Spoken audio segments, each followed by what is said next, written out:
So next we're going to add a zipper to our flat panel. Now I realise that some people perhaps won't know how to put a zipper pull onto a zipper.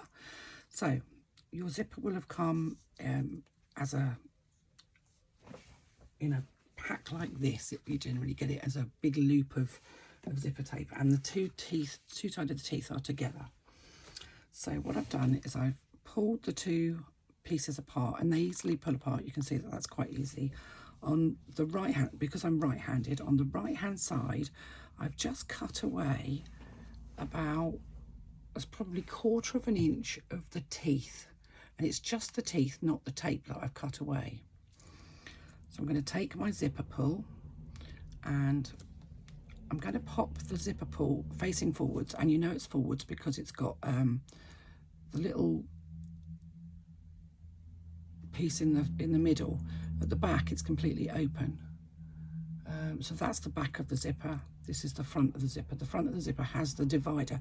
This little piece that goes down the middle of the zipper is what actually pushes the two parts open. So it pushes the two sides apart, so it opens it. So what I'm going to do is I'm going to feed my zipper tape, the side that I didn't cut any teeth off of, into the one side of the zipper pull. And then I'm going to kind of hold it in place by kind of holding it tightly up against the teeth so it won't fall off, it's not going anywhere. I'm going to take the second half and I'm going to slot it into the other side. Now it won't go right in. It will only go to a certain point, and you'll feel that there's resistance at a certain point. When you get to that point, that's when you know you're in far enough. Then I'm just going to move my fingers around so that I've got hold of the zipper tape on both sides. So you can see there I'm holding both sides of the zipper tape, and I'm just going to give that a pull. Now I can open up the rest of the zipper, and my zipper pull is on my zipper tape.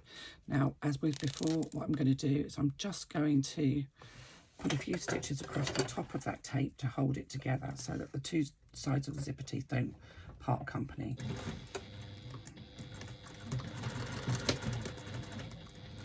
Again, that's a very personal preference thing. It's just it also means that you don't have the zipper pull go straight off the top of your zipper, which I've done before. So let's turn this over, and again I'm not going to use double-sided tape around my zipper just because it's just not my thing. Round zippers, I find it's just too, I just don't like it. Simple as that. So I'm just going to put my zipper foot on, and in exactly the same way as I did before, I'm going to use some fabric glue. Just come on, out you come. Just a few spots around the outside, just to hold my zipper in place. Normally I don't use anything, but because this is a bit of a new venture, I'm going to try and follow the rules, try and follow the pattern as much as I can. So I'm just going to pop the zipper pull to the top, lay that on my table, and I'm going to position my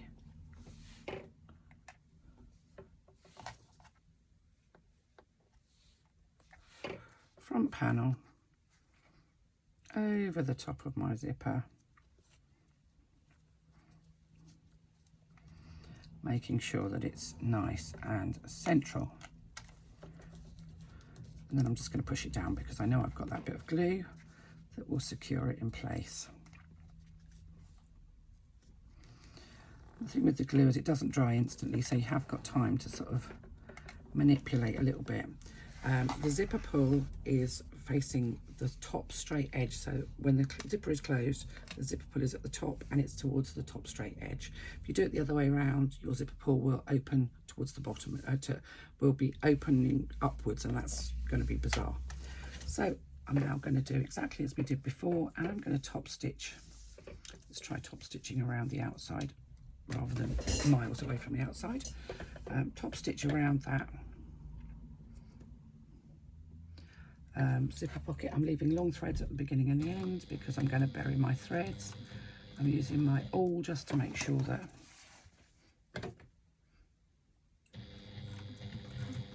my leather doesn't stretch as I sew. I'm going to go all the way around the outside of our zipper aperture. Oh, look, that'll be the postman at the door. Deep joy. I hope he's got something for me. So I'm going all the way around the outside. Pivot. Now, again, I'm using nylon zippers, so there's no concerns about stitching over them. If you're using a metal zipper, then you either have to be really careful and hand crank so that your needle passes through between the metal teeth of the zipper, or a more efficient way of doing it is actually to remove some of the teeth with a set of pliers. But you need to be careful and make sure that you're only removing the teeth that are not visible within the zipper aperture.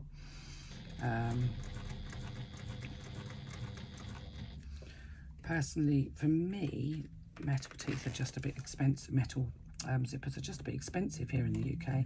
I know they're much cheaper in other countries, and because you can get these nylon ones that look like they're metal, I don't see the need to spend money that I can spend on other things. So we're going all the way around. As you can see, I lifted my foot and I've moved my zipper pull out of the way. And again, I'm just trying to land in that last zipper hole. I've missed it by a millimetre, I think. The last zipper hole that I made.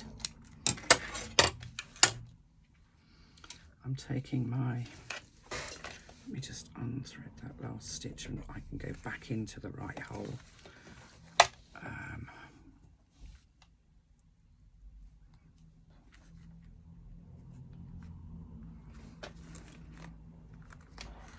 So taking the threads from the front,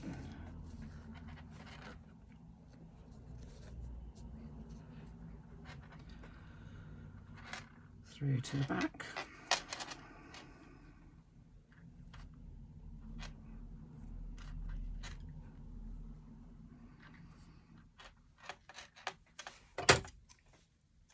Tie off. Remove any excess zipper tape from outside of your stitching, being careful not to cut through your leather, because you will not thank me if you do that. There we go. And once again, I'm just going to go up the side of the zipper to make sure that it's actually really secured to the back of my faux leather. I don't want this to flap about inside of my pocket, that's all. So you could do a second line of top stitching, or you can just glue it the same as I'm going to. I've got fibres from my leather on the end of my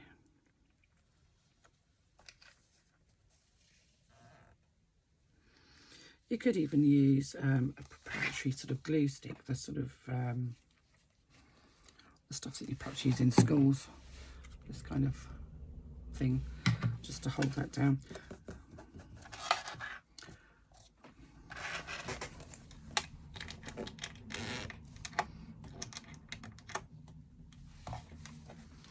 So there we have the zipper and the flap. Now, all of the zippers are fitted in much the same way, so I'm not going to show you any more of those. Is there another one? I think there's another one in the gusset, gusset at the front, so I will show you how to do that one, but it's exactly the same way. So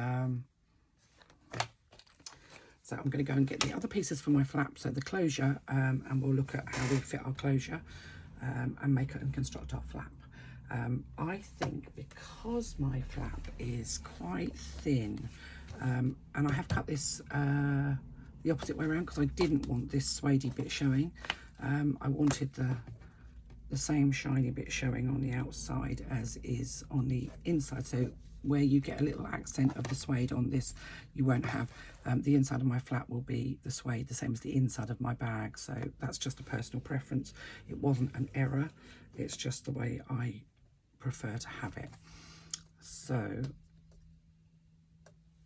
because my leather is actually quite soft, what I plan to do is add a little bit of Decaville in here just to give it a little bit of extra body, because 2 layers is just not quite, doesn't feel like it's got enough oomph to it.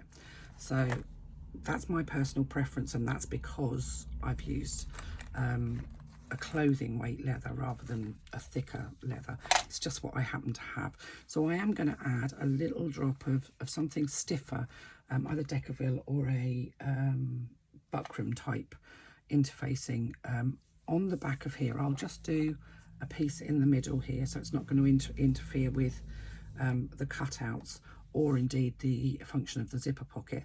And because it's on this panel as opposed to on this panel, it won't be seen because it will be on the inside. So I'm going to go and fetch the pieces for the closure and add some interfacing to the back of this just to give it a little bit of stiffness.